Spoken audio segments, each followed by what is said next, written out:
Base bowling சீரீஸ்ல இன்னைக்கு நம்ம பார்க்க போறது ஸ்விங் பவுலிங்.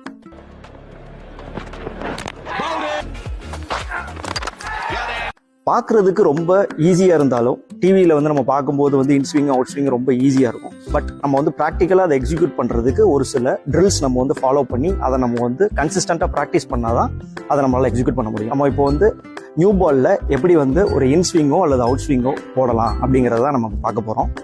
முக்கியமான ஒரு 4 ஃபேக்டர்ஸ் இருக்கு நம்ம ப்ராக்டிஸ் பண்ண வேண்டிய விஷயம். அதில் நம்ம இப்போ ஒன்னொன்னா பார்க்கலாம்.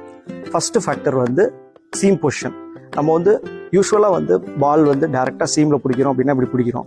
இன்ஸ்விங் போடணும் அப்படிங்கிற பட்சத்தில் நம்ம பாலை லைட்டாக டில்டட் டுவர்ட்ஸ் ஃபைன் லெக் பிடிச்சிட்டு பால் ரிலீஸ் பண்ண ட்ரை பண்ணோம் அப்படின்னா it may become an inswinger.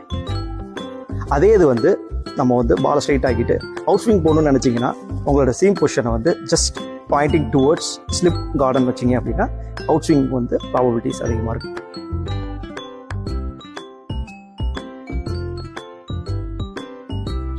ரெண்டாவது முக்கியமான ஃபேக்டர் நம்ம என்ன ப்ராக்டிஸ் பண்ணணும் அப்படின்னா நம்ம எந்த ஃபிங்கரில் பாலை லாஸ்ட்டாக ரிலீஸ் பண்ணுறோம் அப்படிங்கிறது ரொம்ப முக்கியம்.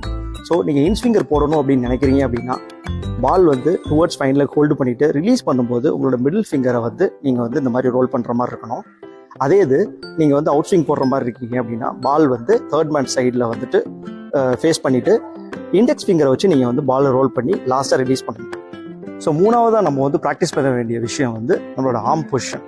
நீங்கள் இன்ஸ்விங் போடணும் அப்படின்னு நினச்சிங்க அப்படின்னா உங்களால் எந்த அளவுக்கு உங்களோட இயர்ஸுக்கு க்ளோஸராக உங்களோட ஆர்மை கொண்டு வர முடியுமோ அந்த அளவுக்கு நீங்கள் கொண்டு பாலை ரிலீஸ் பண்ணீங்க அப்படின்னா உங்களுக்கு பர்ஃபெக்ட் இன்ஸ்விங் வர்றதுக்கு நிறைய ப்ராபபிலிட்டிஸ் இருக்குது. அதே நீங்கள் அவுட் ஸ்விங் போடணும்னு நினச்சிங்க அப்படின்னா க்ளோசர் டு த இயர்ஸ் வராமல் கொஞ்சம் ஜஸ்ட் ஒரு வைடர் ஆஃப் தி இயர்ஸ் கொஞ்சம் ரிலீஸ் பண்ணீங்க அப்படின்னா அவுட் ஸ்விங் ஆகிறதுக்கு நிறைய சான்சஸ் இருக்குது. ஃபோர்த் ஃபேக்டர் ரொம்ப முக்கியமான விஷயம்.